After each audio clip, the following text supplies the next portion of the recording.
새벽 4시 권희 씨는 어김없이 잠에서 깨어났다. 5년 동안 그의 몸에 새겨진 저주와도 같은 습관이었다. 거대한 통유리창 너머로 서울의 스카이라인이 아직 깊은 어둠에 잠겨 있었지만 그의 정신은 이미 날카로운 칼날처럼 깨어 있었다. 그는 침대에서 일어나 욕실로 향했다. 거울에 비친 남자는 대한민국을 이끄는 재벌그룹 JN 코퍼레이션의 총수라고는 믿기지 않을 만큼 깡마른 모습이었다. 날카로운 턱선과 깊게 팬 눈, 창백한 피부는 그의 지위와 부를 무색하게 만들었다. 샤워를 마친 그는 드레스룸으로 들어가 완벽하게 다려진 수트를 골라 입었다. 갑옷을 입는 기사와도 같은 의식이었다. 그에게 옷은 더 이상 멋이나 취향의 문제가 아니었다. 앙상하게 마른 몸을 가리고 세상 앞에서 자신의 건재함을 증명하기 위한 최소한의 도구일 뿐이었다. 그는 넥타이를 매며 잠시 창밖을 응시했다. 저 아래 수많은 빌딩 속에서 사람들은 무엇을 위해 저렇게 치열하게 살아가는 것일까?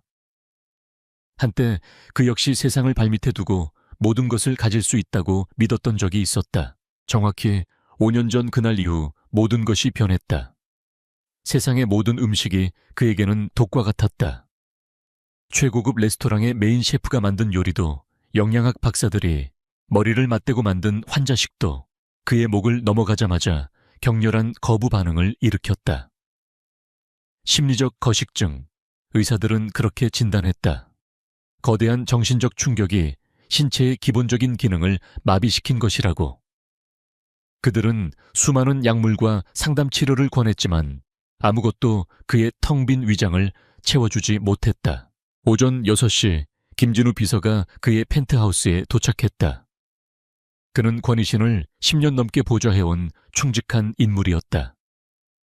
김 비서는 익숙하게 식탁 위에 아침 식사를 차렸다. 세계적인 명성을 가진 셰프가 이른 새벽부터 정성껏 준비한 음식들이었다. 보기만 해도 군침이 도는 음식들이었지만 김 비서의 표정은 어두웠다. 그는 이 음식들이 또다시 그대로 버려질 운명이라는 것을 너무나도 잘 알고 있었다. 권희 씨는 식탁에 앉아 수저를 들었지만 음식에 손을 대지는 않았다. 그는 마치 눈앞의 음식이 아닌 다른 무언가와 싸우고 있는 사람처럼 보였다. 그의 눈동자는 텅 비어 있었고 굳게 담은 입술은 미세하게 떨리고 있었다. 잠시 후 그는 조용히 수저를 내려놓았다. 그가 입을 열었다. 치워. 짧고 단호한 명령에 김 비서는 아무 말 없이 음식을 치우기 시작했다. 이런 일상이 5년째 반복되고 있었다. 권희신의 생명은 오직 링거에 담긴 영양제로 간신히 유지되고 있었다.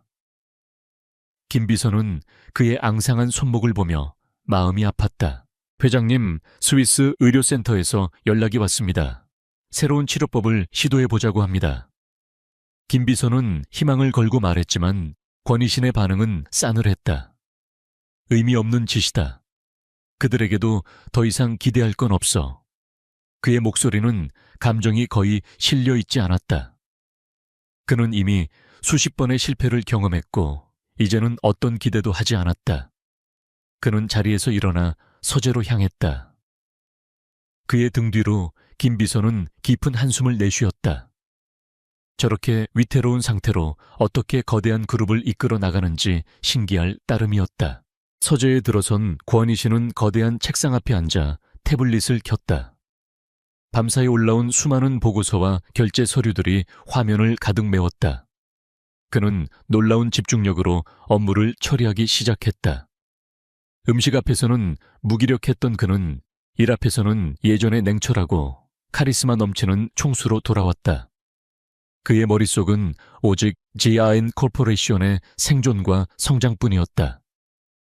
어쩌면 그에게 일은 유일하게 허락된 진통제이자 삶을 지속하게 만드는 이유였을지도 모른다. 그는 그렇게 스스로를 채찍질하며 죽음의 그림자를 밀어내고 있었다. 그날 오후 김 비서는 한 가지 조심스러운 제안을 했다. 회장님, 잠시 머리를 식힐 겸 교회로 나가보시는 것이 어떻겠습니까? 강원도 쪽에 한적한 해안 마을에 저희 그룹에서 관리하는 작은 별장이 있습니다. 권희 씨는 처음에는 거절하려 했다. 그에게 휴식이란 사치였고 장소를 바꾼다고 해서 달라질 것은 아무것도 없었다. 하지만 김 비서는 끈질겼다. 신선한 공기라도 쐬시면 조금이라도 기분 전환이 될 겁니다. 제가 모든 것을 준비하겠습니다. 권희 씨는 잠시 침묵하다가 마지못해 고개를 끄덕였다. 어차피 서울에 있어도 지옥이기는 마찬가지였다. 다음 날 권희 씨와 김 비서는 조용히 강원도의 작은 해안 마을로 향했다. 화려한 리조트가 아닌 정말로 아무것도 없는 조용한 곳이었다. 권희 씨는 별장 테라스에 앉아 끝없이 펼쳐진 수평선을 바라보았다. 파도 소리가 유일한 배경음악이었다. 그는 아무것도 하지 않고 그저 멍하니 앉아 있었다. 며칠이 지나도 그의 상태는 나아질 기미를 보이지 않았다. 김 비서는 애가 탔다. 그는 혹시나 하는 마음에 마을의 작은 식당들을 수소문하기 시작했다. 자극적이지 않고 소박한 가정식이라면 혹시 회장님의 입맛을 돋울 수 있지 않을까 하는 신락 같은 희망 때문이었다. 마을을 헤매던 김 비서는 허름한 간판이 걸린 작은 식당을 발견했다. 쏘리네 식당이라는 정겨운 이름이었다. 안으로 들어서자 구수한 된장찌개 냄새가 코를 찔렀다. 식당은 나이가 지긋한 할머니와 작은 여자아이가 운영하고 있었다. 김 비서는 메뉴판을 보고 가장 소박한 계란말이와 된장찌개를 포장해달라고 부탁했다. 주방에서 할머니를 돕는 아이의 모습이 눈에 들어왔다. 고사리 같은 손으로 계란을 풀고 팔을 써는 모습이 제법 야무졌다. 할머니는 아이를 쏘리라고 불렀다. 김 비서는 음식을 들고 별장으로 돌아왔다. 그는 큰 기대를 하지 않았다. 그저 시도라도 해보고 싶었을 뿐이었다. 그는 권희 씨 앞에 조심스럽게 음식을 내려놓았다. 회장님, 마을 식당에서 사온 겁니다. 혹시나 해서. 권희 씨는 무심하게 음식을 쳐다보았다. 그런데 그 순간 그의 코끝에 아주 희미하지만 분명한 음식 냄새가 와닿았다. 그것은 그동안 그를 괴롭혔던 역한 냄새가 아니었다. 아주 어릴 적 어머니가 해주시던 음식에서 나던 것과 비슷한 따뜻하고 정겨운 냄새였다. 그는 자신도 모르게 숟가락을 들었다. 그리고 아주 작은 계란말이 한 조각을 입으로 가져갔다. 김 비서는 숨을 죽이고 그를 지켜보았다. 제발 이번만은. 권희 씨는 천천히 계란말이를 씹었다. 그리고 삼켰다. 아무런 거부 반응이 없었다. 오히려 혀끝에서 부드럽게 퍼지는 고소한 맛이 느껴졌다. 5년 만에 처음으로 느껴보는 음식의 맛이었다. 그는 놀란 눈으로 김 비서를 쳐다보았다. 김 비서의 눈에도 믿을 수 없다는 표정이 가득했다. 권희 씨는 다시 숟가락을 들어 된장찌개를 한술 떴다. 그릇을 비우는 데는 오랜 시간이 걸리지 않았다. 그는 허겁지겁 음식을 먹어 치웠다. 마치 오랫동안 굶주린 짐승처럼. 식사를 마친 그는 깊은 숨을 내쉬었다. 위장이 따뜻해지는 감각 포만감이라는 감각을 5년 만에 다시 느꼈다. 그는 김 비서에게 물었다. 이 음식 누가 만든 거지? 그의 목소리에는 이례적인 흥분이 실려 있었다. 마을의 작은 식당입니다. 할머니와 손녀가 운영하는 곳인데 아마 손녀가 만든 것 같습니다. 김 비서는 자신이 본 것을 그대로 이야기했다. 권희 씨는 자리에서 벌떡 일어났다. 그 식당으로 가자. 지금 당장. 그의 눈에는 그동안 볼 수 없었던 강렬한 생기가 돌았다. 그는 이 기회를 놓칠 수 없었다. 이 아이가 자신의 유일한 희망이자 구원이었다. 차를 타고 식당으로 가는 내내 권희 씨는 창밖만 바라보았다. 그의 머릿속은 복잡했다. 돈으로도 권력으로도 해결할 수 없었던 문제를 고작 7살짜리 소녀가 해결해 주었다. 이것은 단순한 우연이 아닐지도 모른다는 생각이 들었다. 그는 무슨 수를 써서라도 그 아이를 자신의 곁에 두어야 했다. 소린의 식당에 도착했을 때 작은 아이가 가게 앞 평상에 앉아 그림을 그리고 있었다. 아이의 이름은 안솔올의 7살이라고 했다. 아이는 낯선 사람들의 등장에도 별로 놀라지 않고 그저 똘망똘망한 눈으로 권희신을 올려다보았다. 권희신은 아이에게 다가가 허리를 숙이고 눈을 맞췄다. 네가 만든 음식이냐? 소리는 고개를 끄덕였다. 네 할머니랑 같이 만들었어요. 아이의 목소리는 맑고 깨끗했다. 권희신은 그 순간 결심했다. 그는 함께 온 변호사에게 눈짓했다. 김비서가 할머니에게 다가가 정중하게 이야기를 시작했다. 지인 코퍼레이션의 회장이라는 신분을 밝히고 거액의 계약을 제안했다. 안솔 양을 회장님의 개인 요리사로 고용하고 싶다는 내용이었다. 할머니는 어리둥절한 표정을 지었다. 서울에 있는 큰 회사의 회장이 왜 이런 시골 구석까지 와서 자기 손녀를 요리사로 데려가겠다는 것인지 이해할 수 없었다. 그녀는 당연히 거절했다. 소리는 아직 학교도 다녀야 하는 어린아이라고. 하지만 권희신은 물러서지 않았다. 그는 할머니에게 소리의 미래를 책임지겠다고 약속했다. 세계 최고의 교육 환경을 제공하고 소리가 원하는 것은 무엇이든 지원하겠다고 했다. 그가 제시한 계약금은 평생 일해도 만져볼 수 없는 거액이었다. 할머니의 마음이 흔들리기 시작했다. 가난한 시골에서 손녀를 키우는 것보다 이 기회를 잡는 것이 소리의 미래를 위해 더 나은 선택일지도 모른다는 생각이 들었다. 권희신은 마지막 쐐기를 박았다. 이것은 단순한 제안이 아닙니다. 제 목숨이 걸린 문제입니다. 결국 할머니는 계약서에 도장을 찍었다. 며칠 후 안솔과 할머니는 조촐한 짐을 싸서 권희신의 차에 올랐다. 소리는 거대한 도시와 자신의 앞에 펼쳐질 새로운 삶에 대한 막연한 두려움과 호기심을 동시에 느끼고 있었다. 권희신은 뒷좌석에 앉은 소리를 룸미러로 힐끗 쳐다보았다. 아이는 그에게 생명을 주는 존재였고 그는 아이에게 부와 미래를 주는 존재가 되었다. 그것은 차갑고 철저한 거래였다. 그는 자신의 감정을 배제하고 오직 생존을 위해 이 모든 일을 계획하고 실행했다. 그렇게 그들의 기묘한 동거가 시작되었다. 서울의 심장부에 위치한 권희신의 펜트하우스는 하늘에 떠있는 성체와 같았다. 안솔과 그녀의 할머니가 처음 그곳에 발을 들였을 때 두 사람은 잠시 말을 잃었다. 바닥부터 천장까지 이어진 거대한 유리창 너머로 도시의 정형이 그림처럼 펼쳐져 있었다. 최고급 대리석 바닥은 거울처럼 반짝였고 곳곳에 놓인 가구와 미술품들은 박물관의 전시품처럼 보였다.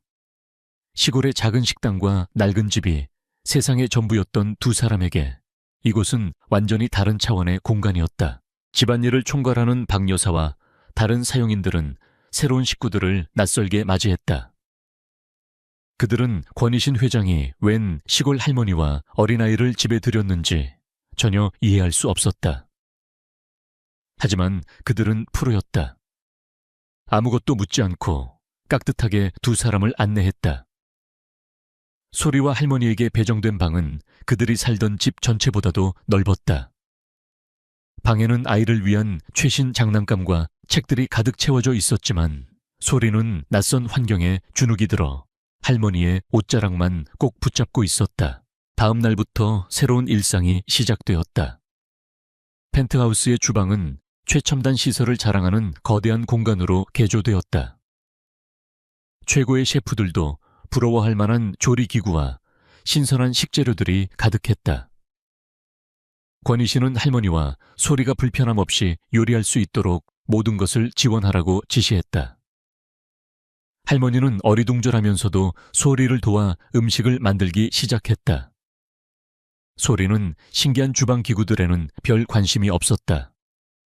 아이는 늘 하던 대로 작은 손으로 채소를 다듬고 간을 맞추며 정성껏 음식을 만들었다. 첫 식사 시간 권희신은 차가운 표정으로 식탁에 앉았다. 소리와 할머니가 만든 소박한 나물 반찬과 맑은 무스국이 그의 앞에 놓였다. 그는 5년 만에 처음으로 누군가와 함께 식탁에 마주 앉았다. 물론 그 상대는 7살짜리 아이와 노인뿐이었지만 그는 아무 말 없이 식사를 시작했다. 음식이 목을 넘어갈 때마다 그의 몸속에 희미한 온기가 퍼져나갔다. 그는 천천히 하지만 남김없이 그릇을 비웠다. 식사가 끝난 후에도 그는 아무 말이 없었다. 그저 조용히 일어나 다시 서재로 들어갈 뿐이었다. 소리에게 권희 씨는 무서운 아저씨였다. 그는 웃는 법이 없었고 늘 얼음장처럼 차가운 얼굴을 하고 있었다. 소리는 그와 눈을 마주치는 것조차 두려웠다. 하지만 아이는 자신의 임무를 잊지 않았다. 할머니는 소리에게 말했다. 저 아저씨는 아주 아픈 사람이니 우리가 맛있는 음식을 만들어 주어야 한다고. 소리는 할머니의 말을 믿었다. 그래서 매일 아침 점심 저녁으로 정성을 다해 음식을 만들었다. 아이의 작은 손에서 만들어진 음식들은 권희신의 텅 빈 위장을 채우고 그의 생명을 연장시켜 주었다. 며칠이 지나자 권희신의 얼굴에 조금씩 혈색이 돌기 시작했다. 앙상했던 손목에도 아주 미세하게 살이 오르는 듯했다. 김비서는 그 변화를 누구보다 먼저 알아차렸다. 그는 기적을 보는 것 같았다. 하지만 권희신의 마음은 여전히 굳게 닫혀 있었다.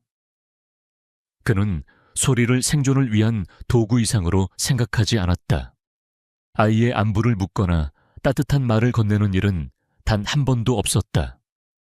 그는 오직 식사 시간에만 아이와 마주했고 그 시간조차도 무거운 침묵만이 흘렀다. 그러던 어느 날 오후 권희신은 서재에서 보고서를 검토하고 있었다. 그때 누군가 조심스럽게 문을 두드렸다. 박 여사였다. 그녀는 작은 쟁반을 들고 서 있었다. 쟁반인 위에는 소리가 그린 것으로 보이는 그림 한 장과 작은 쿠키 몇 조각이 놓여 있었다. 소리 아가씨가 회장님께 드리라고 했습니다. 권희 씨는 미간을 찌푸렸다. 그는 업무 중에 방해받는 것을 극도로 싫어했다. 하지만 그는 왠지 모르게 그림을 집어들었다. 삐뚤빼뚤한 손으로 그려진 그림에는 웃고 있는 사람의 얼굴이 그려져 있었다. 그림 밑에는 아저씨도 웃으세요 라는 서툰 글씨가 적혀 있었다. 권희 씨는 잠시 그림을 내려다보았다. 5년 동안 그는 웃는 법을 잊고 살았다. 아니, 웃을 자격이 없다고 생각했다. 그는 그림과 쿠키를 옆으로 밀어놓고 다시 보고서로 눈을 돌렸다. 하지만 이상하게도 집중이 되지 않았다. 아이의 순수한 마음이 그의 견고한 벽에 아주 작은 균열을 만든 것일지도 몰랐다. 그는 자신도 모르게 손을 뻗어 쿠키 하나를 집어 입에 넣었다. 달콤한 맛이 혀끝에 감돌았다. 시간은 무심하게 흘러갔고 소리와 할머니가 펜트하우스에 온 지 한 달이 지났다. 권희 씨는 이제 하루 3끼를 꼬박꼬박 챙겨 먹었고 더 이상 영양제에 의존하지 않아도 될 만큼 건강을 회복했다. 그의 변화에 진 코퍼레이션의 임원들은 놀라움을 금치 못했다. 죽어가던 총수가 기적적으로 살아 돌아왔다고 수군거렸다. 특히 그의 사촌이자 그룹의 부회장인 권민주는 그의 회복을 가장 예의주시하고 있었다. 그는 권희신의 건강 회복이 자신의 계획에 큰 차질을 빚을 것이라 생각하며 불쾌한 표정을 숨기지 않았다. 그날 저녁 여느 때와 같이 식사가 준비되었다. 소리는 자신이 가장 자신 있는 요리인 감자전을 만들었다. 노릇노릇하게 구워진 감자전이 고소한 냄새를 풍기며 식탁에 올랐다. 권희 씨는 포크로 감자전을 자르다가 무심코 소리를 쳐다보았다. 아이는 작은 입으로 오물오물 밥을 먹고 있었다. 그때였다. 식탁 위 조명이 아이의 목에 걸린 무언가에 부딪혀 반짝 빛을 냈다. 그것은 가느다란 은색 체인에 작은 보석이 달린 목걸이였다. 처음에는 그저 아이가 가진 흔한 장신구라고 생각했다. 하지만 그의 시선은 목걸이에 박힌 작은 보석에 고정되었다. 그것은 아주 희귀한 푸른색 다이아몬드였다. 세상에 단 하나뿐인 색을 가진 권희신의 심장이 서서히 얼어붙기 시작했다. 그는 5년 전 한 여자를 위해 직접 디자인했던 목걸이를 떠올렸다. 그녀의 푸른 눈동자를 닮은 다이아몬드를 찾아 전 세계를 수소문했던 기억이 되살아났다. 설마 아닐 거야. 그는 애써 고개를 저었다. 하지만 의심은 꼬리에 꼬리를 물고 피어올랐다. 그는 굳은 목소리로 소리에게 물었다. 소리야, 그 목걸이는 어디서 났니? 그의 갑작스러운 질문에 소리는 눈을 동그랗게 떴다. 아이는 목걸이를 소중하게 감싸주며 대답했다. 이거요. 엄마가 주신 거예요. 엄마가 하늘나라로 가기 전에 저한테 꼭 가지고 있으라고 했어요. 엄마의 유품이라는 말에 권희신의 심장이 철렁 내려앉았다. 그는 떨리는 손을 애써 감추며 다시 물었다. 가까이서 좀 봐도 될까? 소리는 고개를 끄덕이며 자리에서 일어나 그에게 다가왔다. 아이는 목걸이를 풀어 그의 손바닥 위에 올려놓았다. 권희신은 숨을 쉴 수가 없었다. 목걸이 펜던트 뒷면에는 아주 작은 글씨로 이니셜이 새겨져 있었다. YSNSYA, 이신과 서연, 권희신과 한서연. 5년 전 비극적으로 생을 마감한 그의 연인. 그것은 의심의 여지 없이 그가 서연에게 주었던 마지막 선물이었다. 온몸의 피가 차갑게 식는 것 같았다. 세상이 무너져 내리는 듯한 충격 속에서 그는 겨우 입을 열었다. 내 엄마, 이름이 뭐였니? 그는 거의 속삭이듯 물었다. 소리는 고개를 갸웃거리며 대답했다. 잘 기억 안 나요. 할머니가 그냥 엄마라고만 불렀어요. 그 순간 권희신의 머릿속에서 모든 조각들이 맞춰지기 시작했다. 5년 전 한서연의 죽음, 그리고 그 이후 시작된 자신의 지독한 병, 그리고 기적처럼 나타나 자신을 살린 이 아이, 그리고 아이의 목에 걸려있던 서연의 목걸이. 이것은 결코 우연일 수 없었다. 자신을 살린 이 작은 아이가 자신을 죽음보다 더한 고통 속으로 몰아넣었던 그날의 비극과 연결되어 있었다. 권희신은 손에 든 목걸이를 부서져라 움켜쥐었다. 그동안 잊고 있던 안이 잊으려고 애썼던 분노와 슬픔, 그리고 끔찍한 의문이 다시 그의 심장을 잠식하기 시작했다. 한서연은 자살이 아니었다. 그렇다면 누가 왜 그녀를 죽였는가? 그리고 왜 그녀의 목걸이가 이 아이에게 있는 것인가? 그의 잠자고 있던 복수심과 수사 본능이 5년 만에 깨어나고 있었다. 생존을 위한 기묘한 동거는 이제 진실을 파헤치기 위한 위험한 여정의 시작을 알리고 있었다. 그날 밤 권희신은 한숨도 잠들지 못했다. 거대한 서재의 책상 위에는 서연의 목걸이가 차가운 빛을 발하고 있었다. 그는 5년 동안 굳게 닫아두었던 과거의 판도라 상자를 연 기분이었다. 그의 머릿속에서는 서연과 함께했던 기억들이 폭풍처럼 휘몰아쳤다. 그녀의 웃음소리, 그녀의 눈빛, 그리고 마지막으로 보았던 그녀의 절망적인 표정까지. 경찰은 그녀의 죽음을 우울증으로 인한 극단적 선택으로 결론 내렸다. 당시 그는 삶의 모든 의지를 상실한 상태였기에 그 결론을 의심할 기력조차 없었다. 하지만 이제 모든 것이 달라졌다. 서연의 유품이 그것도 그녀가 죽던 날 하고 있었을 목걸이가 7살 소녀의 목에 걸려 있었다. 이것은 신이 그에게 보낸 마지막 기회이자 진실을 밝히라는 명령과도 같았다. 그는 밤새도록 5년 전 사건 기록을 머릿속으로 복기했다. 당시 경찰이 제시했던 증거들, 증인들의 진술, 그리고 스스로 목숨을 끊었다고 보기에는 석연치 않았던 몇 가지 정황들. 슬픔과 무기력에 가려져 보이지 않았던 의문점들이 이제야 날카로운 파편처럼 그의 뇌리를 파고들었다. 날이 밝자마자 그는 비서실을 통하지 않고 개인적으로 한 사람에게 연락했다. 진 코퍼레이션의 보안팀을 총괄하는 최경호 실장이었다. 최 실장은 국가정보원 출신의 엘리트로 권위신이 그룹 회장으로 취임하면서 가장 먼저 영입한 인물이었다. 그는 권위신에게 절대적인 충성을 바치는 그림자와도 같은 존재였다. 권위신은 그를 자신의 서재로 불렀다. 최 실장은 회장의 호출에 평소와 다른 심상치 않은 분위기를 감지했다. 서재에 들어선 그는 책상 위에 놓인 목걸이와 밤새 고뇌한 흔적이 역력한 권위신의 얼굴을 보고 직감했다. 권위신은 아무런 서론 없이 본론으로 들어갔다. 5년 전 한서연 씨 사망 사건을 재조사해야겠다. 그의 목소리는 낮고 차가웠지만 그 안에는 강철 같은 의지가 담겨 있었다.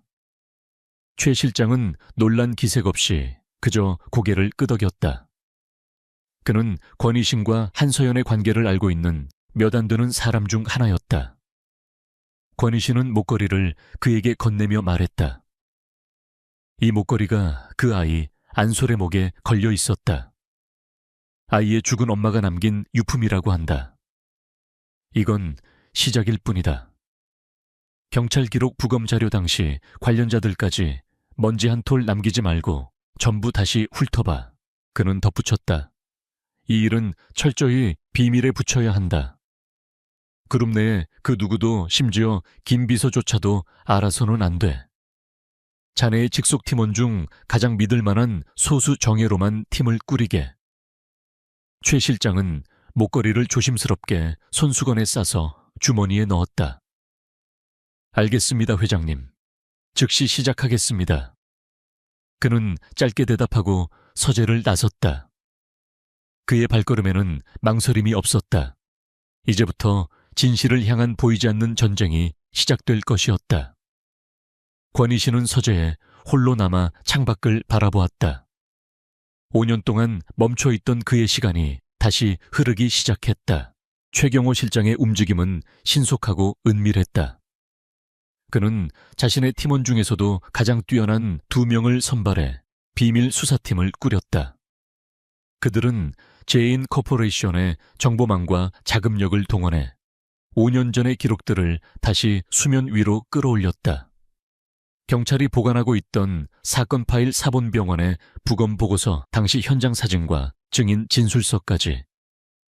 방대한 자료들이 그들의 비밀 아지트로 속속 모여들었다. 팀원들은 밤낮을 가리지 않고 자료를 분석하며 작은 균열을 찾기 시작했다. 한편 제인 코퍼레이션의 부회장실에서는 권민준이 불쾌한 표정으로 보고를 받고 있었다. 권위신 회장의 건강이 놀라울 정도로 호전되고 있다고 합니다. 식사도 정상적으로 하고 있고 곧 완쾌될 거라는 소문이 돕니다. 보고를 하는 비서의 목소리에도 놀라움이 묻어 있었다. 권민준은 손에 들고 있던 만년필을 부러뜨릴 듯이 꽉 쥐었다. 그는 권위신이 그대로 말라 죽기를 바랐다. 그래야 이 거대한 그룹이 온전히 자신의 차지가 될 수 있었기 때문이다. 권민준은 권위신의 사촌 형이었지만 단 한 번도 그를 가족으로 생각한 적이 없었다. 언제나 자신보다 뛰어났던 권위신에 대한 열등감과 질투심은 그의 영혼을 좀먹고 있었다. 그는 5년 전 권위신이 한서연이라는 여자 때문에 무너져 내리는 것을 보며 속으로 쾌재를 불렀다.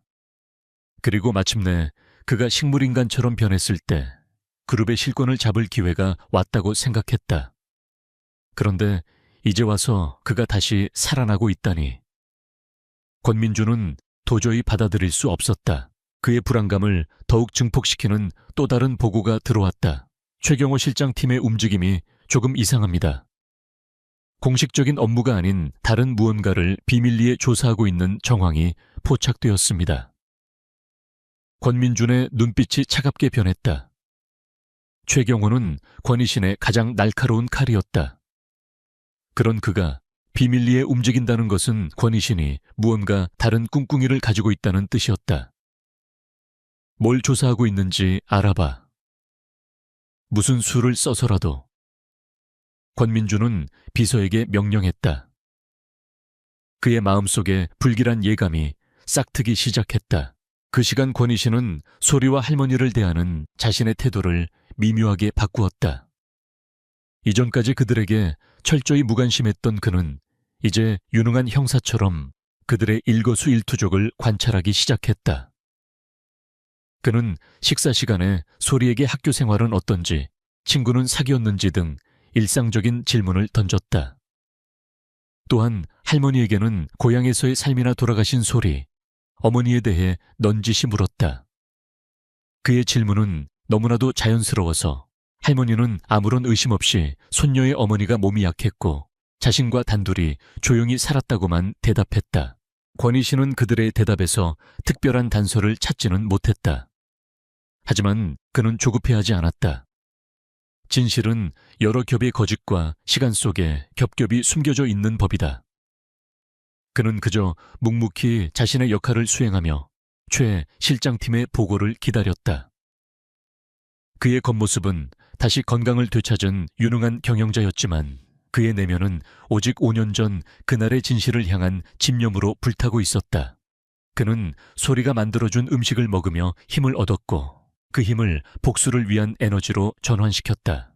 며칠 후 최경호 실장으로부터 첫 번째 중간 보고가 올라왔다. 그는 권희신의 서재를 찾아와 몇 장의 서류를 내밀었다.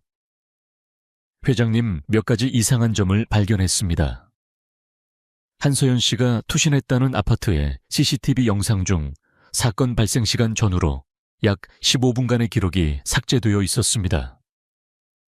당시 경찰은 단순한 기계 오류로 결론 내렸지만 저희가 보건 전문가에게 의뢰한 결과 누군가 의도적으로 삭제했을 가능성이 매우 높다는 소견을 받았습니다. 권희신의 눈빛이 날카로워졌다. 또 다른 건 최 실장은 다음 서류를 가리켰다. 당시 사건을 담당했던 박상철 형사입니다. 그는 사건 종결 직후 갑자기 사직서를 제출하고 경찰을 그만뒀습니다. 그리고 현재는 뉴질랜드에서 호화로운 생활을 하고 있는 것으로 확인되었습니다. 평범한 형사의 퇴직금으로는 절대 불가능한 수준의 부입니다. 모든 정황이 하나의 가설을 가리키고 있었다. 사건은 조작되었고 담당 형사는 돈으로 매수되었다. 권희 씨는 주먹을 불끈 쥐었다.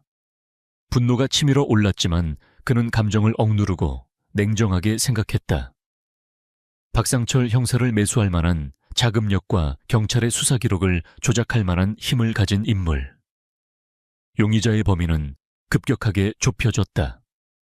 진 코퍼레이션 내부의 인물일 가능성이 높았다.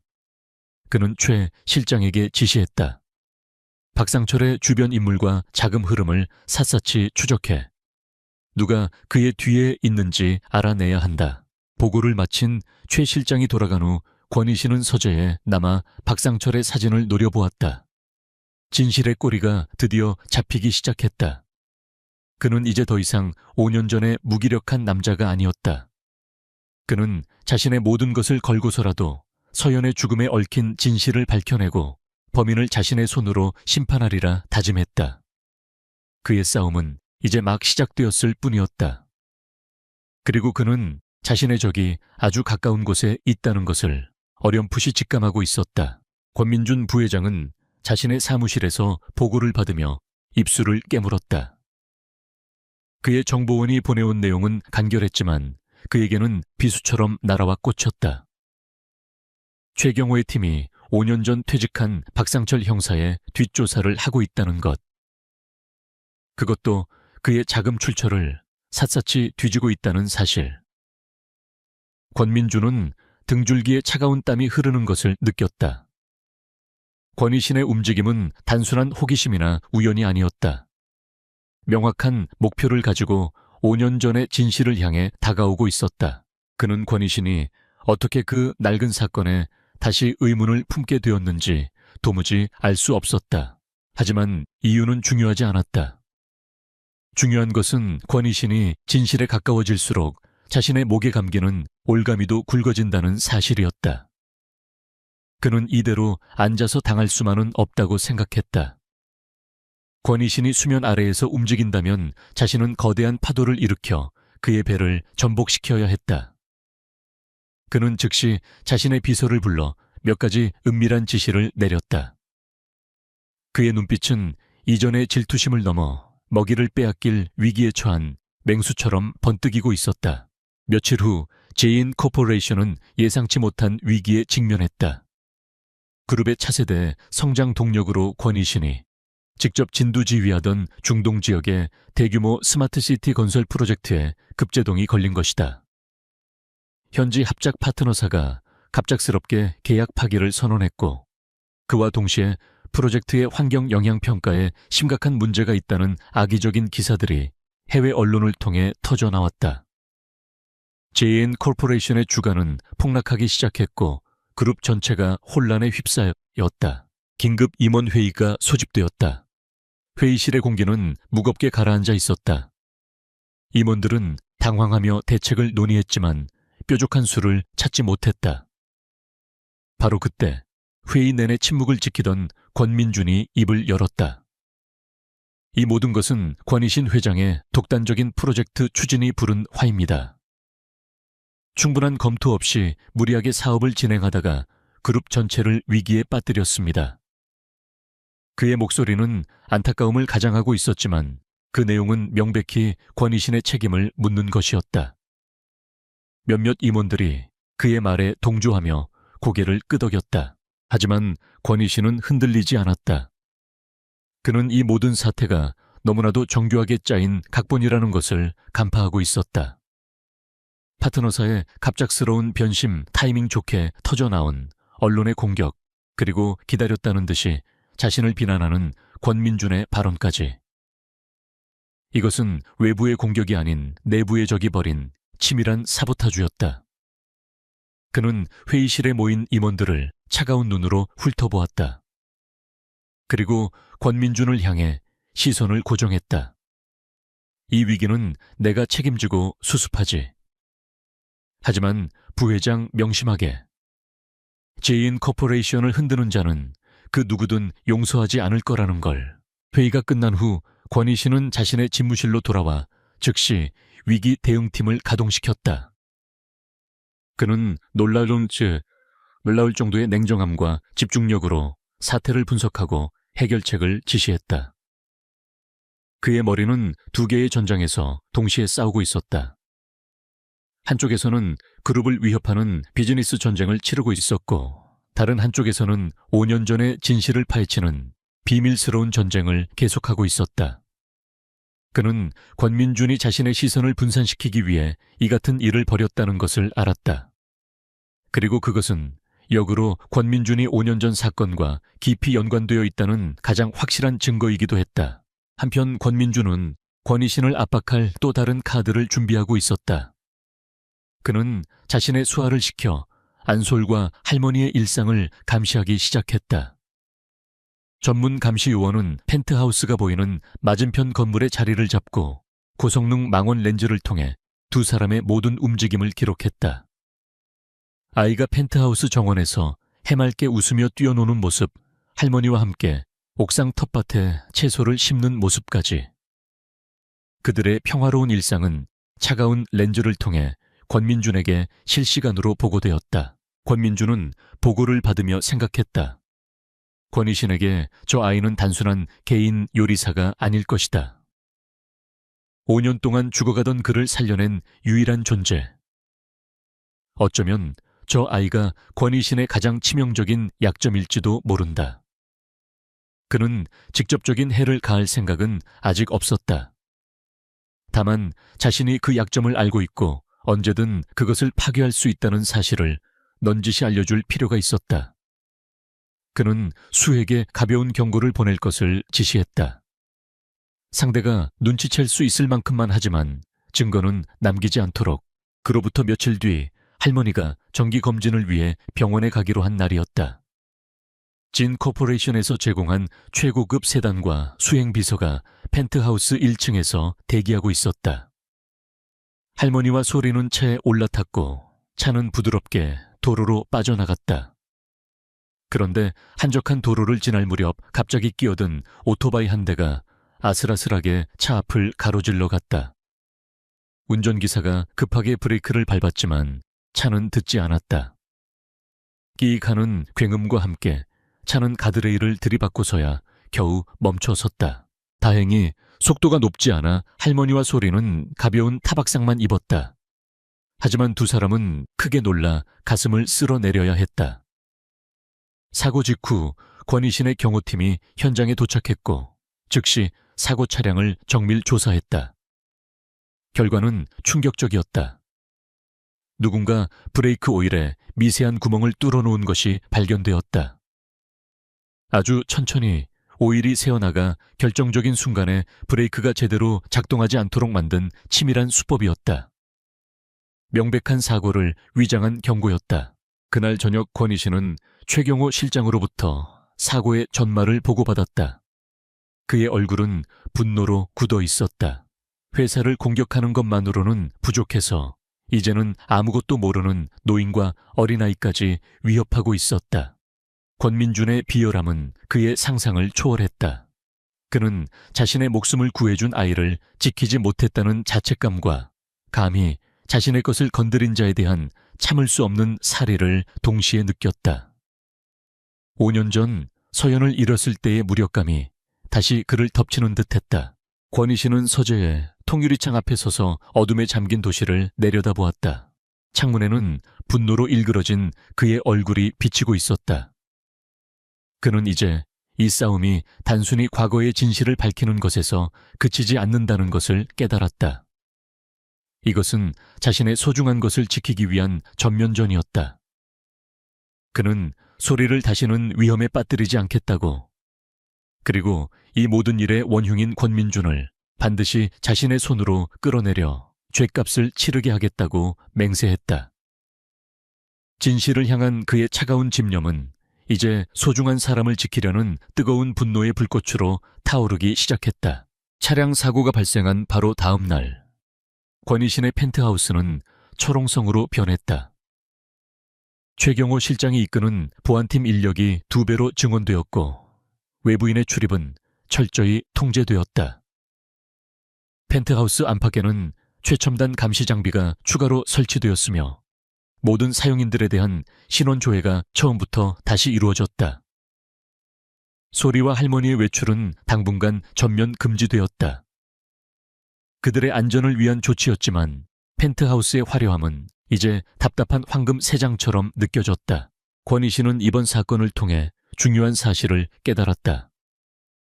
힘으로 상대를 찍어 누르는 것만으로는 이 싸움에서 이길 수 없다는 것을. 적은 자신의 가장 약한 부분을 교묘하게 파고들고 있었다. 그리고 그 약점의 중심에는 안솔과 그녀의 할머니가 있었다. 그는 수사뿐만 아니라 내부의 연결고리를 찾는 데에도 집중해야 했다. 진실의 열쇠는 어쩌면 외부가 아닌 바로 자신의 집에 있는 그 할머니가 쥐고 있을지도 몰랐다. 그는 접근 방식을 바꾸기로 결심했다. 그는 이전보다 훨씬 더 많은 시간을 할머니와 함께 보냈다. 그는 더 이상 차가운 고용주나 무심한 관찰자가 아니었다.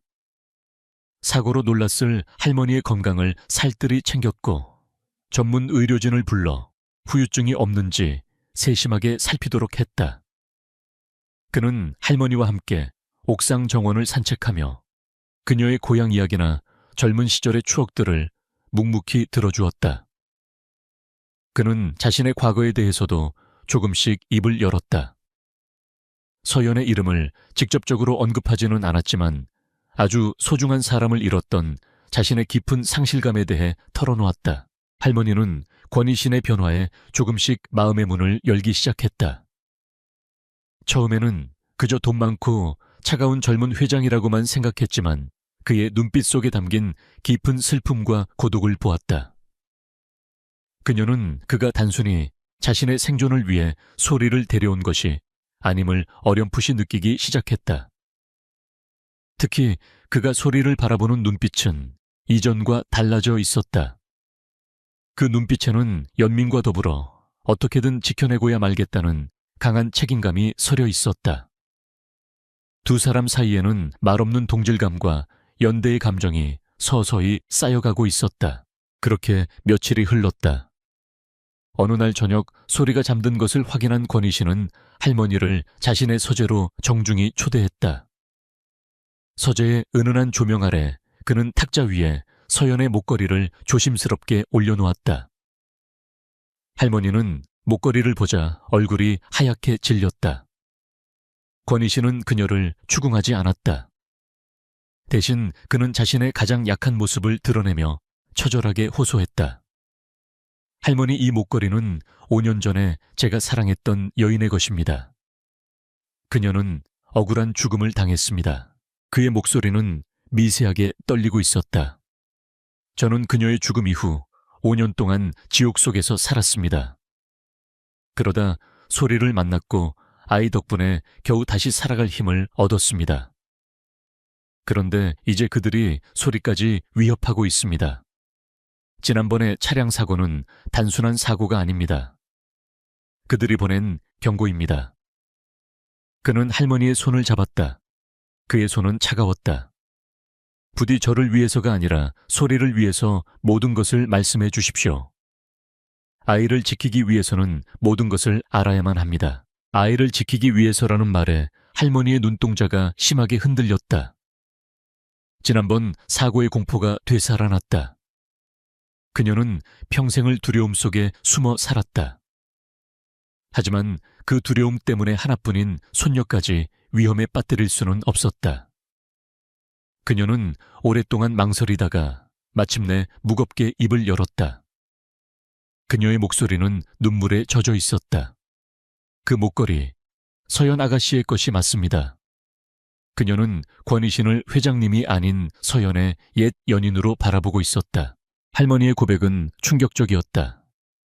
그녀는 서연의 어머니가 돌아가신 후 오랫동안 서연의 집에서 일하며 그녀를 친딸처럼 돌봐온 사람이었다. 그녀에게 서연은 아가씨가 아니라 가슴으로 낳은 딸과 같은 존재였다. 그리고 5년 전 그날 모든 비극이 시작된 그날의 기억을 떠올렸다. 그날 밤이었어요. 아가씨가 넋이 나간 얼굴로 저를 찾아왔습니다. 몹시 겁에 질려 있었죠. 할머니는 떨리는 목소리로 말을 이었다. 아가씨는 제게 이 목걸이와 작은 열쇠 하나를 주며 말했습니다.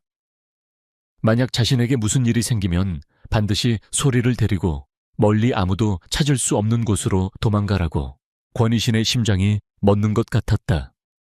아가씨는 권민준 부회장님을 조심하라고 했습니다.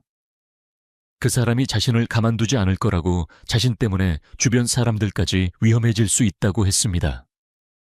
서연은 권민준이 자신에게 비정상적으로 집착하고 있으며 이를 거절하자 협박을 일삼았다는 사실을 할머니에게 털어놓았던 것이다. 서연은 이미 자신의 운명을 예감하고 있었던 것이다. 그녀는 자신의 안위보다도 자신과 가장 가까웠던 할머니와 그녀의 어린 손녀 소리의 안전을 먼저 걱정했다. 서연이 죽었다는 소식을 들은 후 할머니는 그녀의 마지막 유언대로 소리를 데리고 밤새 도망쳤다. 그녀는 모든 것을 버리고 강원도의 작은 해안 마을에 숨어들어 지난 5년간 죽은 듯이 살았다. 그녀는 그 열쇠가 무엇인지, 그 안에 어떤 비밀이 담겨 있는지 알지 못했다. 그저 그것을 가지고 있다는 사실만으로도 두려워서 까맣게 잊고 지내려 애썼다. 하지만 이제 더 이상 도망칠 수만은 없다는 것을 깨달았다. 그녀는 자리에서 일어나 자신의 방으로 향했다. 잠시 후 그녀는 낡은 옷 보따리 하나를 들고 돌아왔다. 그녀는 떨리는 손으로 옷에 해진 솔기를 뜯어냈다. 그 안에는 작은 천주머니가 들어있었고 주머니 속에서 녹이 세운 작은 열쇠 하나가 나왔다. 아주 평범해 보이는 사물함 열쇠였다. 할머니는 그 열쇠를 권희신의 손에 쥐어주었다. 아가씨가 남긴 것은 이것뿐입니다. 부디 우리 소리 좀 지켜주십시오. 그녀는 오열하며 권희신 앞에 무너져 내렸다. 권희신은 차가운 열쇠를 손에 쥔 채 할머니를 부축했다.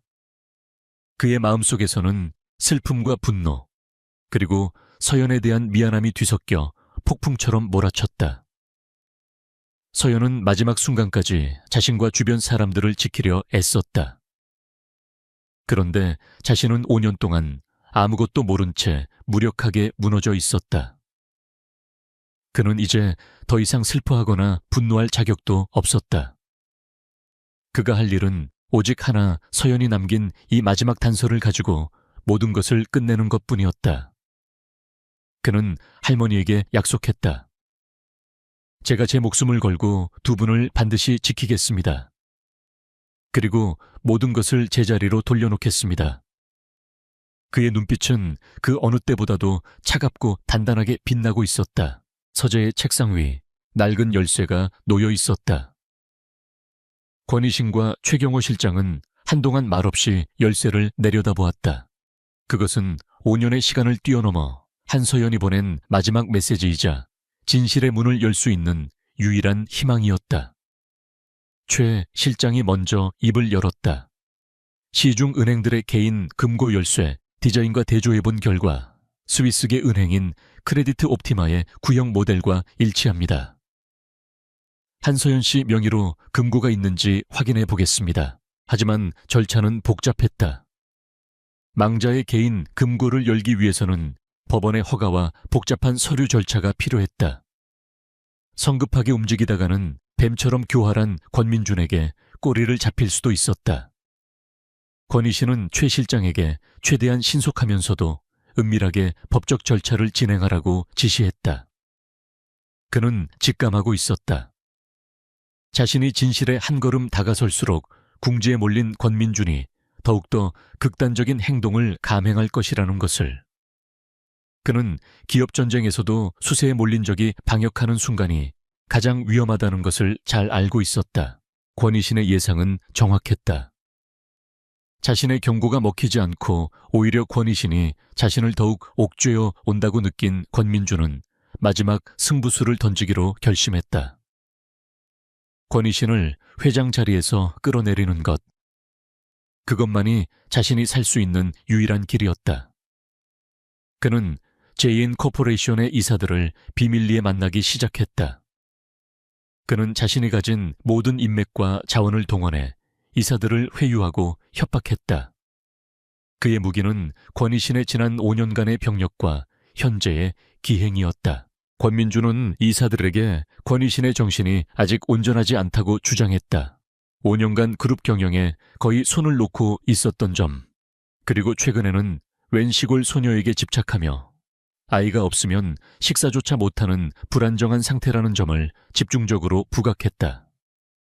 그는 자신이 공들여 망쳐놓은 중동 프로젝트를 거론하며 이는 모두 권희신의 비정상적인 정신 상태에서 비롯된 잘못된 판단이라고 몰아세웠다. 그의 교묘한 말에 몇몇 이사들의 마음이 흔들리기 시작했다. 그룹의 미래를 정신이 불안정한 총수에게 맡길 수는 없다는 위기감이 조성되었다. 마침내 권민준은 제인 코퍼레이션의 정관에 명시된 긴급 이사회 소집 권한을 발동했다. 안건은 단 하나, 그룹 총수 권희신 회장의 경영 능력 및 직무 적합성 심의에. 그것은 사실상의 회장 불신 이만이었다. 이 소식은 그룹 내에 거대한 파문을 일으켰다. 창업주 일가 사이의 경영권 분쟁이 마침내 수면 위로 떠오른 것이다. 결전의 날 진 코퍼레이션 본사 30층에 위치한 이사회 회의실에는 폭풍전야와 같은 무거운 긴장감이 감돌았다. 권희신은 이사회가 열리기 직전 자신의 펜트하우스에서 잠시 눈을 감았다. 그의 머릿속은 복잡했지만 마음은 이상할 정도로 차분했다. 그는 책상 위에 놓인 작은 액자를 바라보았다. 액자 속에는 소리가 서툰 솜씨로 그린 자신의 웃는 얼굴이 담겨 있었다. 그는 이 싸움에서 절대 질 수 없었다. 이것은 단순히 회장 자리를 지키기 위한 싸움이 아니었다. 서연의 복수를 하고 소리를 지키고 5년간의 지옥 같던 시간을 끝내기 위한 마지막 관문이었다. 그는 자리에서 일어나 결연한 표정으로 회의실로 향했다. 회의가 시작되자마자 권민준이 자리에서 일어났다. 그는 준비해온 자료들을 화면에 띄우며 비통한 표정으로 연설을 시작했다. 존경하는 이사 여러분, 저는 오늘 참담한 심정으로 이 자리에 섰습니다. 우리 JN 코퍼레이션은 지금 심각한 위기에 처해 있습니다. 그는 권희신의 지난 5년간의 병력을 상세히 설명하며 현재 그가 정상적인 경영 판단을 내릴 수 없는 상태라고 주장했다. 그는 의도적으로 촬영한 소리에게 의존하는 권희신의 사적인 사진 몇 장을 공개하기까지 했다. 회장님은 이제 7살짜리 아이가 해주는 음식이 아니면 아무것도 드시지 못합니다.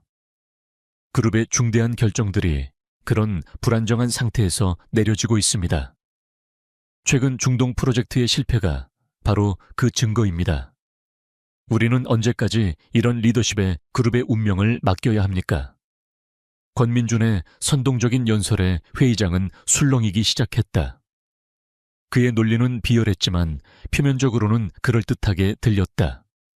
권희신을 지지하던 이사들조차 불안한 기색을 감추지 못했다. 모두의 시선이 권희신에게 쏠렸다. 그는 권민준의 모든 비난을 묵묵히 듣고 있었다. 그의 얼굴에는 어떤 감정도 드러나지 않아 그가 무슨 생각을 하는지 아무도 짐작할 수 없었다. 권민준이 말을 마치자 권희신은 조용히 자리에서 일어났다. 그는 이사들을 천천히 둘러본 후 나지막하지만 회의실 전체를 압도하는 목소리로 입을 열었다. 나의 경영 능력에 대해 의문을 제기했나, 사촌? 좋다. 그렇다면 나의 능력을 논하기 전에 부회장인 자네의 청렴성부터 이야기해 보도록 하지. 순간 회의실의 공기가 얼어붙었다. 권희신은 자신의 비서에게 눈짓했고 비서는 이사들 각자의 앞에 두툼한 서류철 하나씩을 올려놓았다. 권민준의 얼굴이 하얗게 질리기 시작했다. 권희신은 스크린에 새로운 자료를 띄웠다. 여기 있는 것은 권민준 부회장이 지난 3년간 페이퍼 컴퍼니를 통해 어떻게 그룹의 자금을 횡령했는지에 대한 상세한 기록이다. 스크린에는 권민준이 설립한 유령 회사들의 이름과 자금 거래 내역, 그리고 해외 조세 피난처의 계좌 번호까지 선명하게 나타나 있었다. 권희신의 방역은 거기서 끝나지 않았다. 또한 중동 프로젝트를 좌초시킨 것도 바로 권민준 부회장 본인이다. 그는 경쟁사의 내부 정보를 유출하고 현지 언론에 악의적인 허위 사실을 퍼뜨려 JN 코퍼레이션에 막대한 손해를 입혔다. 그는 권민준과 경쟁사 임원이 은밀하게 만나는 장면이 담긴 CCTV 영상과 통화 녹취록까지 공개했다. 모든 증거는 완벽했고 반박의 여지가 없었다. 권민준을 지지하며 권희신을 비난하던 이사들의 얼굴은 잿빛으로 변했다. 상황은 순식간에 역전되었다. 회장의 자격 심사는 이제 부회장의 배임 및 횡령에 대한 성토의 장으로 변했다. 권희신은 마지막 일격을 가했다. 그는 차가운 목소리로 말했다. JN 코퍼레이션을 위기에 빠뜨린 것은 나의 건강 상태가 아니라 바로 당신의 탐욕과 배신이었어. 그는 의장에게 긴급 동의안을 제출했다. 권민준 부회장의 모든 직위 박탈 및 배임 횡령 혐의에 대한 즉각적인 사법 처리 요구. 이사들은 만장일치로 동의안을 가결시켰다. 권민준은 자신의 의자에 망연자실하게 주저앉았다. 그는 모든 것이 끝났음을 깨달았다. 자신이 놓은 덫에 자신이 걸려든 꼴이었다. 잠시 후 회의실 문이 열리고 최경호 실장이 이끄는 보안팀 요원들이 들어왔다. 그들은 권민준의 양팔을 잡고 그를 일으켜 세웠다. 권민준은 끌려나가면서 마지막 발악처럼 권희신을 향해 증오에 찬 눈빛을 쏘아보았다. 권희신, 네가 이겼다고 생각하지 마. 이건 시작일 뿐이야. 권희신은 그의 마지막 발악을 차갑게 외면했다. 기업 전쟁에서는 그가 승리했다. 하지만 그는 알고 있었다. 이것은 끝이 아니라는 것을. 궁지에 몰린 쥐는 고양이를 물기 마련이다. 회장직에서 쫓겨난 권민준은 이제 거리낄 것이 없었다. 그는 더욱더 위험하고 예측 불가능한 방식으로 자신과 소리를 위협해 올 것이다. 권희신은 서연이 남긴 열쇠를 떠올렸다. 이제 그 마지막 문을 열고 모든 것을 끝내야 할 시간이었다. 이사회에서의 폭풍이 지나간 후 권희 씨는 승리를 자축할 시간이 없었다. 그는 곧바로 최경호 실장과 함께 비밀 아지트로 향했다. 이사회에서 권민준을 축출한 것은 거대한 전쟁의 서막에 불과했다. 진짜 싸움은 이제부터 시작이었다. 며칠간의 복잡한 법적 절차 끝에 마침내 법원으로부터 한서연 명의의 개인 금고를 열람할 수 있다는 허가가 떨어졌다.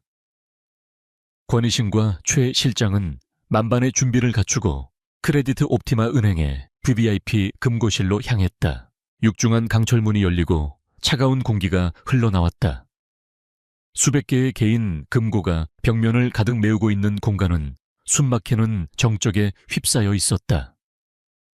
은행 직원의 안내에 따라 두 사람은 한서연의 금고 앞에 섰다. 권희 씨는 할머니에게서 건네받은 낡은 열쇠를 떨리는 손으로 구멍에 꽂아 넣었다. 금속성의 마찰음과 함께 철컥하는 소리가 나며 금고문이 열렸다. 그 순간 권희 씨는 마치 5년의 시간을 거슬러 서연의 마지막 순간과 마주하는 듯한 기분을 느꼈다. 금고 안에는 돈이나 보석 같은 것은 없었다. 대신 짙은 갈색 가죽으로 된 낡은 다이어리 한 권과 검은색 USB 메모리 스틱 하나가 전부였다. 그것들은 서연이 세상에 남긴 마지막 흔적이자 5년간 묻혀있던 진실의 결정체였다. 권희 씨는 조심스럽게 다이어리와 USB를 집어들었다. 손끝에서 느껴지는 차가운 감촉이 그의 심장까지 파고드는 것 같았다.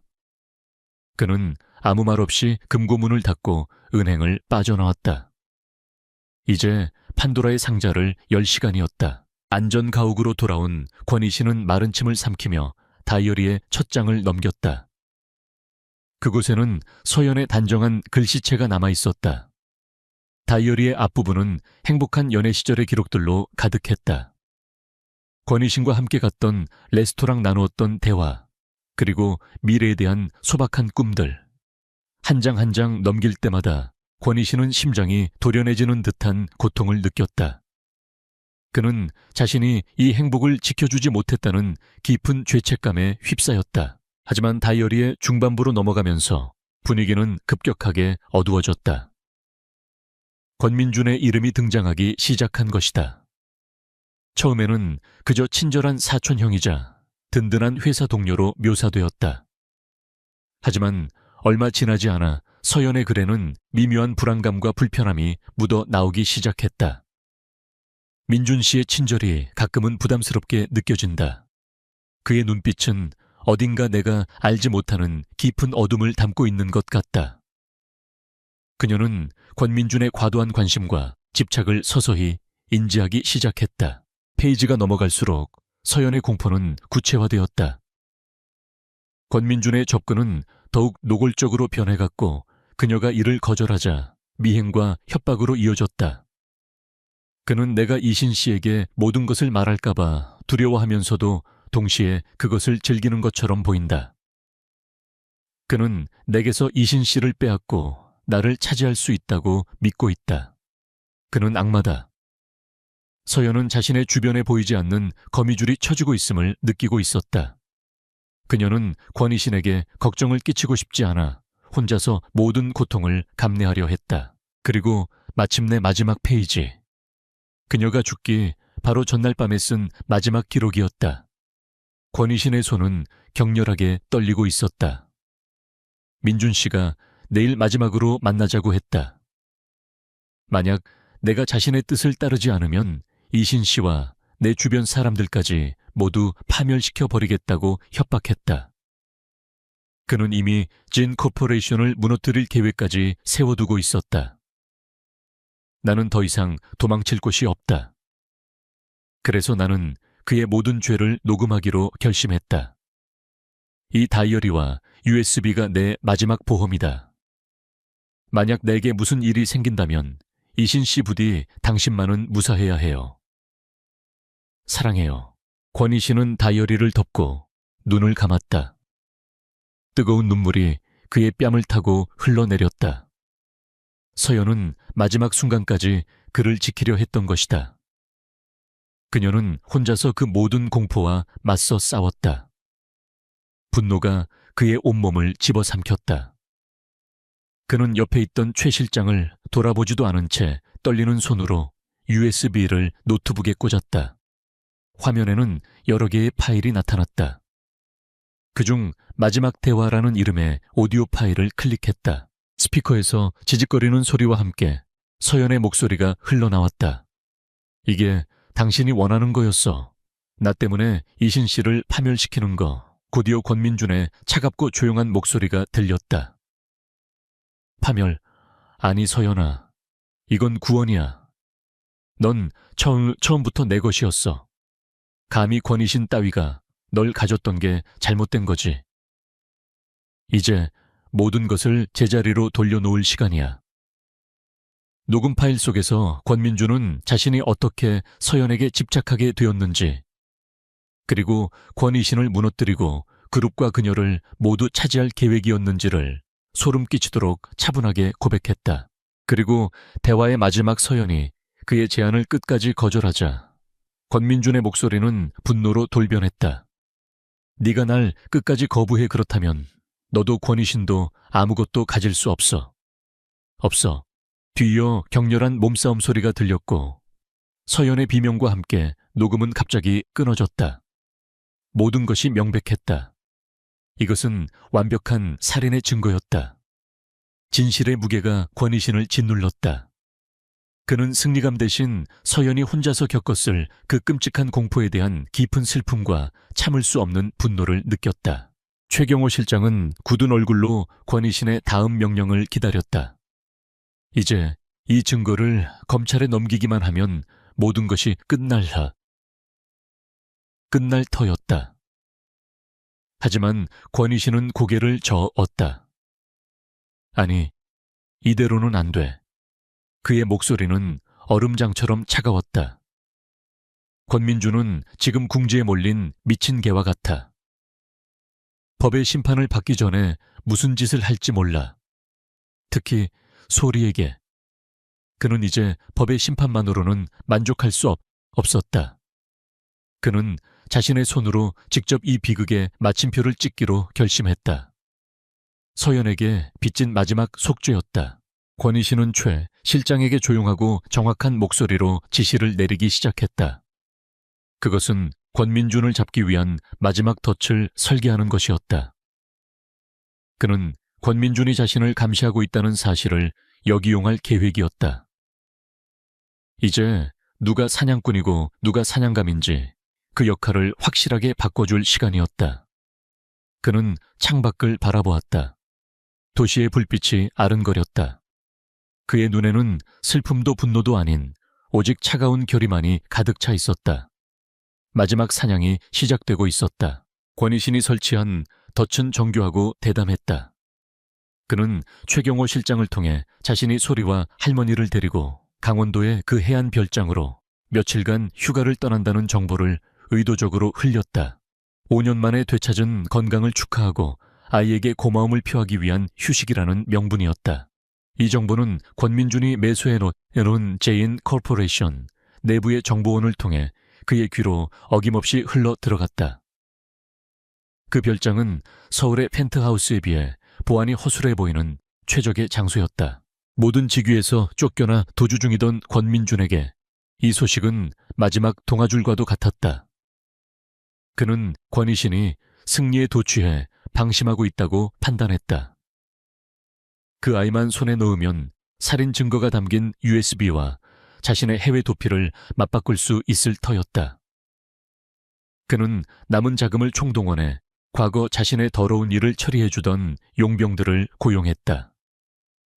그의 눈에는 이성을 잃은 광기와 마지막 승부에 모든 것을 건 도박꾼의 절박함이 서려 있었다. 그는 이제 잃을 것이 아무것도 없었다. 별장으로 향하는 날 하늘에는 먹구름이 가득했다. 마치 앞으로 벌어질 비극을 예고하는 듯 했다. 별장 내부는 겉보기에는 평화로웠지만 이미 최경호 실장이 이끄는 최정예 보안 요원들이 곳곳에 유령처럼 잠복해 있었다. 소리와 할머니는 아무것도 모른 채 안전가옥으로 개조된 별장 가장 안쪽의 방에서 편안한 시간을 보내고 있었다. 권희 씨는 거실의 소파에 홀로 앉아 창밖의 거친 파도를 바라보며 조용히 때를 기다렸다. 그는 미끼였고 이 거대한 덫의 중심이었다. 밤이 깊어지자 폭풍우가 몰아치기 시작했다. 거센 비바람이 유리창을 세차게 때렸고 천둥이 하늘을 찢을 듯이 울부짖었다. 바로 그때였다. 별장의 모든 조명이 일제히 꺼지며 암흑이 찾아왔다. 권민준의 공격이 시작된 것이다. 그와 그의 수하들은 폭풍우를 틈타 별장의 보안 시스템을 무력화하고 담을 넘어 침입했다. 그들은 어둠 속에서 능숙하게 움직이며 건물 내부로 진입했다. 그들의 목표는 단 하나 안소를 납치하는 것이었다. 하지만 그들을 맞이한 것은 겁에 질린 아이가 아닌 소리 없이 나타난 그림자들이었다. 최경호 실장의 팀원들이었다. 별장의 좁은 복도와 방들에서 격렬한 사투가 벌어졌다. 총성 없는 전쟁이었다. 어둠 속에서 사람의 그림자가 뒤엉키고 짧은 비명과 둔탁한 타격음만이 간간히 폭풍우 소리를 뚫고 들려왔다. 권민준의 수하들은 예상치 못한 강력한 저항에 당황하며 하나둘씩 쓰러져 나갔다. 그들은 사냥을 하러 왔지만 오히려 자신들이 사냥감이었음을 깨달았다. 혼란을 틈타 권민준은 용케 포위망을 뚫고 2층 거실로 향했다. 그는 권희신이 그곳에 있을 것이라고 확신했다. 그리고 그의 예상은 맞았다. 비상전력으로 켜진 희미한 조명 아래 권희신이 그를 기다리고 있었다. 권민준은 거친 숨을 몰아쉬며 권총을 꺼내 권희신에게 겨누었다. 내 놈, 모든 게 내 놈의 함정이었어. 그의 목소리는 분노와 배신감으로 떨리고 있었다. 권희신은 5년 전에 깡마르고 무력했던 남자가 아니었다. 그는 두려움 없는 차가운 눈으로 권민준을 똑바로 응시하며 조용히 입을 열었다. 모든 것을 끝내러 왔다, 민준아.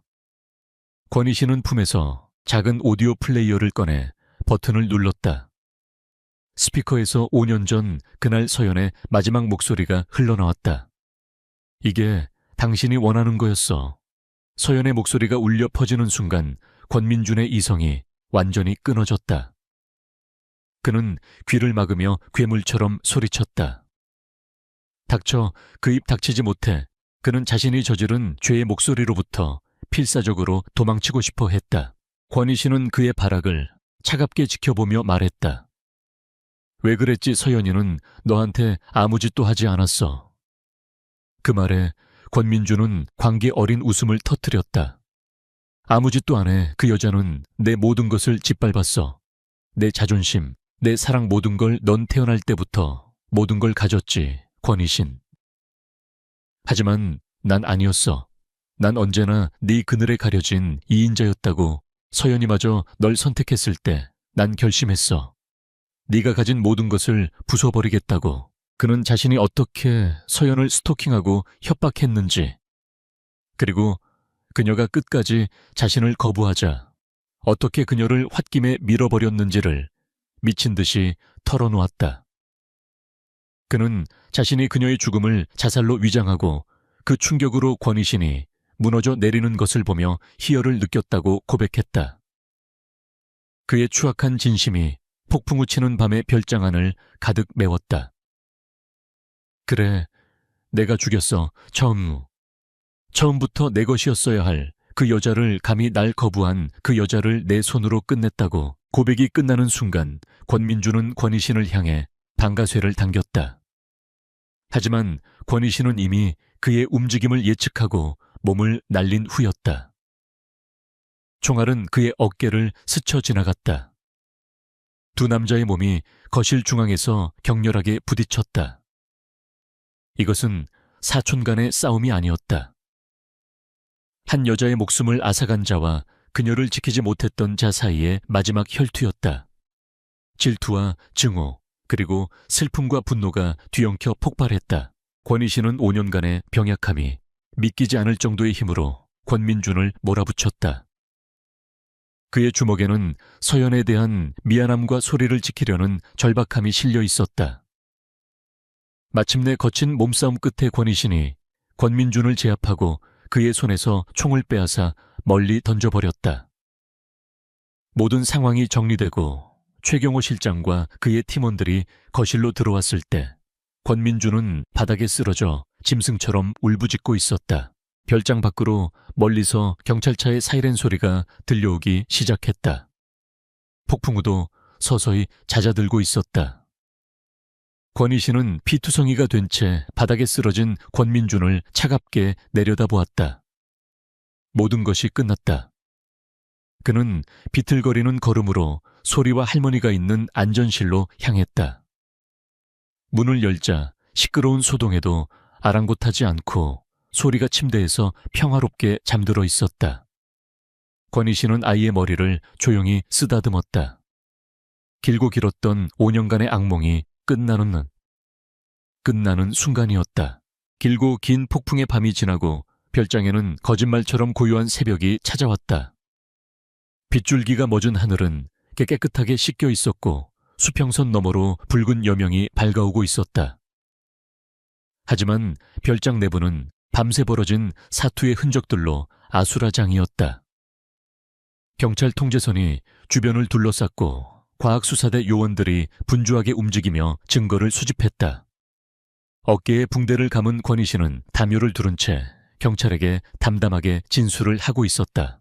잠시 후 넋이 나간 얼굴에 권민준이 수갑을 찬 채 경찰들에게 이끌려 나왔다.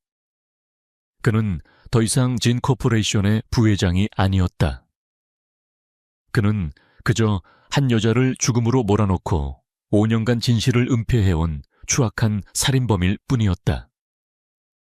그는 취재진들의 플래시 세례를 받으며 경찰차에 올라탔다. 권희신은 그 모습을 아무런 감정 없는 눈으로 끝까지 지켜보았다. 그의 마음속에서 복수심은 이미 차갑게 식어 있었다. 남은 것은 깊은 허무함과 슬픔뿐이었다. 권희신은 최경호 실장을 통해 한서연의 다이어리와 USB 녹음 파일을 증거물로 경찰에 제출했다. 증거는 명백하고 결정적이었다. 대한민국은 발칵 뒤집혔다. 진 코퍼레이션 일가의 추악한 스캔들은 모든 언론의 헤드라인을 장식했다.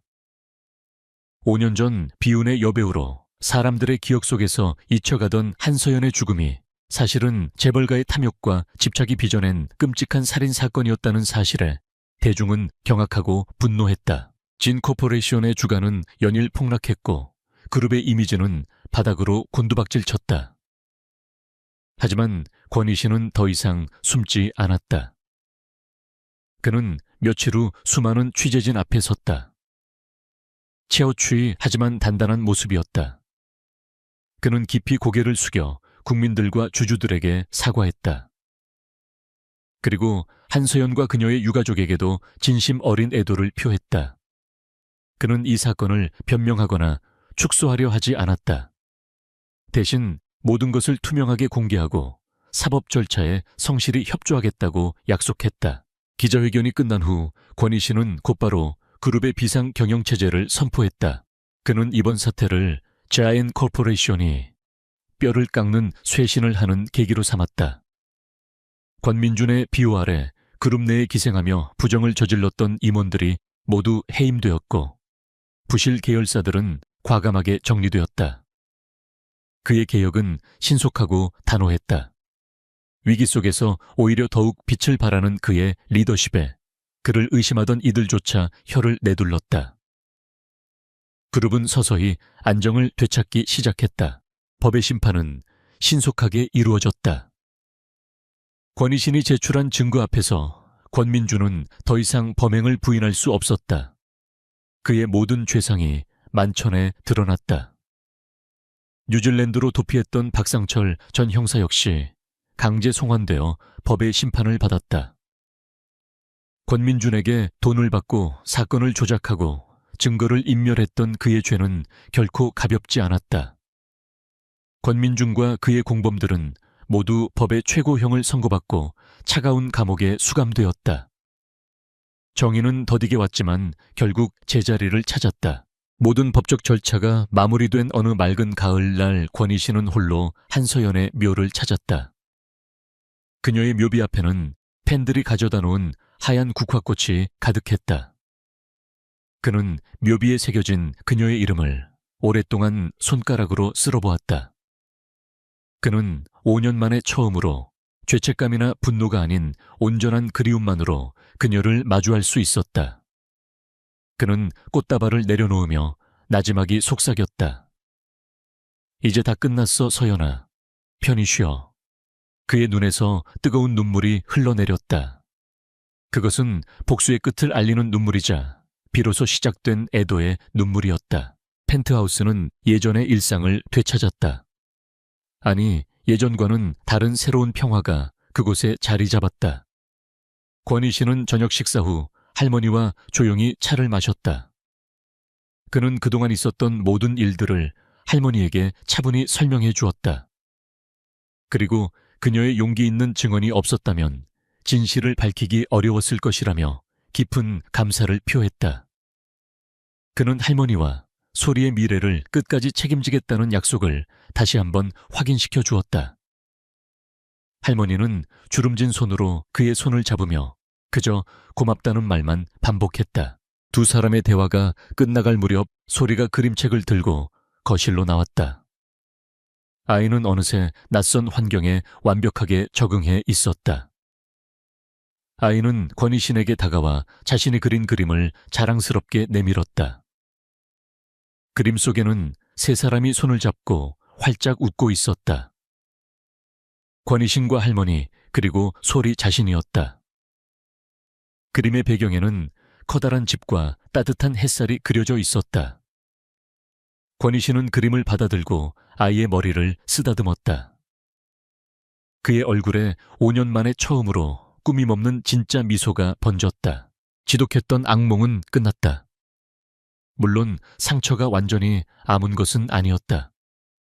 그의 마음속에는 한서연에 대한 그리움과 미안함이 평생의 흉터로 남을 것이다.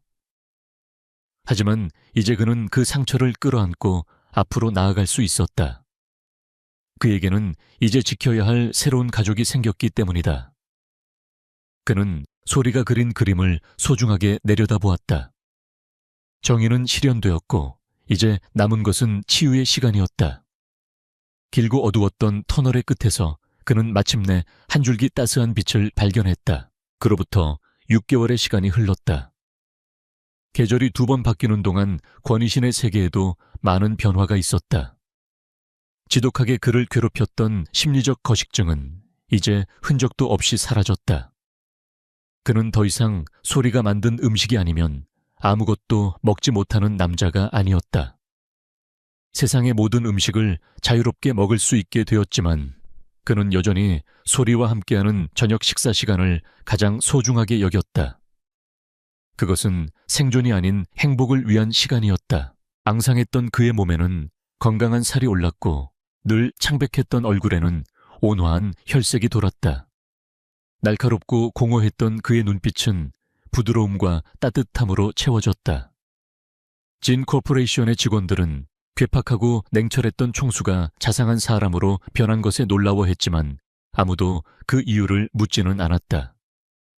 그들은 그저 5년간의 긴 어둠 속에서 돌아온 그를 묵묵히 응원할 뿐이었다. 권희신의 펜트하우스는 더 이상 차가운 성체가 아니었다. 복되는 소리에 웃음소리가 울려 퍼졌고 거실에는 아이의 장난감들이 놓여 있었다. 그곳은 비로소 집이 되었다. 어느 화창한 봄날 권희신은 변호사들과 함께 마지막 서류에 서명을 했다. 안솔이 법적 후견인이 되는 모든 절차를 마무리 짓는 서류였다. 그는 이제 서류상으로도 그리고 마음으로도 소리의 완벽한 보호자이자 아버지가 되었다. 그는 할머니에게도 평생을 편안하게 지낼 수 있는 모든 지원을 약속했다. 할머니는 그의 손을 잡으며 눈물을 글썽였다. 그녀는 서연 아가씨가 하늘에서 이 모든 것을 지켜보며 기뻐하고 있을 것이라고 말했다. 권희신은 이제 과거를 외면하지 않았다. 그는 상처를 정면으로 마주하고 그것을 새로운 삶의 일부로 받아들이기로 했다. 며칠 후 그는 소리와 할머니를 데리고 그들이 처음 만났던 강원도의 작은 해안 마을로 향했다. 그곳에 있던 허름한 소리네 식당은 그의 지원으로 깔끔하고 아늑한 공간으로 재탄생해 있었다. 그는 그곳을 영업을 위한 식당이 아닌 그들의 추억이 담긴 작은 별장으로 꾸몄다. 언제든 돌아와 쉴 수 있는 그들만의 공간이었다. 바다가 보이는 작은 언덕에 앉아 권희 씨는 품속에서 작은 벨벳 상자를 꺼냈다. 그 안에는 한서연의 목걸이가 고이 잠들어 있었다. 그는 소리를 무릎에 앉히고 아이의 눈높이에 맞춰 차분하게 이야기하기 시작했다. 그는 아이가 이해할 수 있는 쉬운 단어들을 골라가며 목걸이의 주인에 대해 설명해 주었다. 아주 착하고 예쁜 이모가 있었는데 지금은 하늘나라에서 별이 되었다고. 그리고 그 이모가 소리를 무척 예뻐했을 거라고. 그는 목걸이를 소리의 목에 다시 걸어주지 않았다. 대신 그는 상자를 닫아 아이의 손에 쥐어주었다. 이건 아주 소중한 보물이니까 우리가 잘 간직하는 거야. 슬픈 기억이 아니라 아주 용감했던 한 사람을 기억하기 위한 보물. 소리는 고개를 끄덕였다. 아이는 목걸이의 의미를 전부 이해하지는 못했지만 그것이 아주 소중한 것이라는 사실은 느낄 수 있었다. 그렇게 5년간 권희신을 올감했던 트라우마의 상징은 이제 추억과 새로운 시작을 기약하는 유산으로 거듭났다. 다시 서울로 돌아온 그들의 삶은 평화로웠다. 주말 오후 권희신과 소리는 펜트하우스의 정원에서 함께 저녁을 준비하고 있었다. 예전에는 소리가 만들어주는 음식을 받기만 했던 그였지만 이제는 앞치마를 두르고 서툰 솜씨로나마 아이를 돕고 있었다. 두 사람이 함께 만든 파스타와 샐러드가 식탁 위에 차려졌다. 할머니는 그런 두 사람의 모습을 흐뭇한 미소로 바라보았다. 식사는 더 이상 생존을 위한 의식이 아니었다. 웃음과 대화가 오가는 가족의 가장 행복한 시간이었다. 식사를 마친 후 소리는 정원에서 나비를 쫓아다니며 해맑게 뛰어놀았다. 권희 씨는 의자에 앉아 그런 아이의 모습을 가만히 바라보았다. 그의 마음은 더할 나위 없이 평온했다. 5년 전 그는 한서연을 잃고 모든 것을 잃었다고 생각했다. 삶의 의미, 미래, 그리고 자기 자신까지도. 하지만 아이러니하게도 서연이 남긴 비극의 흔적들이 그를 소리에게로 이끌었고 그 작은 아이가 그를 구원했다. 그는 이제야 깨달았다. 진정한 치유는 과거를 잊는 것이 아니라 과거의 아픔을 끌어안고 새로운 사랑을 시작할 용기를 내는 것이라는 것을. 한서연에 대한 그리움은 그의 가슴속에 영원히 남을 것이다. 하지만 그것은 더 이상 고통스러운 상처가 아니었다. 밤하늘의 별처럼 멀리서 그를 지켜보며 그의 앞날을 축복해주는 따뜻한 추억이 되었다. 그는 자리에서 일어나 소리에게 다가갔다. 아이를 품에 안아 높이 들어 올리자 아이의 맑은 웃음소리가 푸른 하늘 아래 가득 퍼져나갔다. 길고 어두웠던 복수는 끝났고 그 자리에는 사랑과 용서 그리고 새로운 가족의 희망이 피어나고 있었다. 비극의 잿더미 위에서 그들은 마침내 행복을 찾아낸 것이다.